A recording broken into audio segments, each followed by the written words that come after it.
Once upon a time, there was a pretty little girl named Cinderella. Cinderella lived with her two ugly sisters and her wicked stepmother. Her two ugly sisters and her wicked stepmother made poor Cinderella clean the windows, scrub the floors, and just do all the dirty work. Well, one day there was a big fancy dress ball at the king's palace. The two ugly sisters had fancy dresses to wear, but poor Cinderella, all she had was a dirty dress. So she sat down and cried. But then, who should appear but her fairy godmother?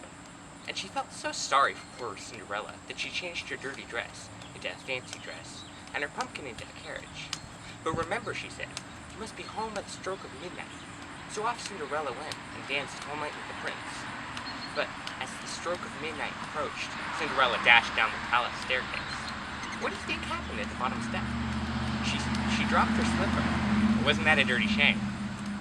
Well, the handsome prince soon missed his dainty partner. He searched high and low for her, but all he could find was the dainty glass slipper. So the king issued a proclamation that all the eligible girls in the kingdom should come and try on the dainty glass slipper. The two ugly sisters tried, but they couldn't fit their big feet into it. But when Cinderella tried, her tiny feet did fit, so she married the handsome prince and lived happily ever afterward. Well, where are you? Sir, was I? Maybe you should start over again. Once upon a time, there was a gritty little pearl named Rindercella. Rindercella lived with her two sissy ugglers and her wicked stepmother. Her two sissy ugglers and her wicked stepmother made poor Rindercella wean the clindos, flub the scores, and just do all the wordy dirt. Well, one day, there was a big dancing festival at the king's palace. The two sissy ugglers had dancing fests to wear. But poor Rindercella, all she had was a dressy dirt. So she sat down and cried.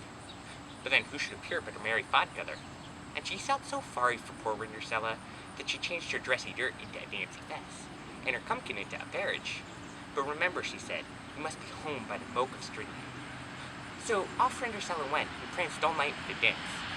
But as the smoke of street night approached, she dashed down the palace staircase, and what do you think happened at the start of that? She slopped her dripper. Wasn't that a shirty dame?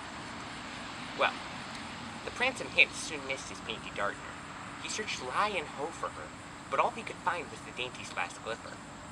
So the king issued a proclamation that all the eligible earls in the kingdom should come and try on the dainty glass slipper. The two sissy ugglers tried, but they couldn't fit their big feet into that dainty glass slipper. But when Rindercella tried, her fine teeth fit. So she married the handsome Hints and lived happily after everward.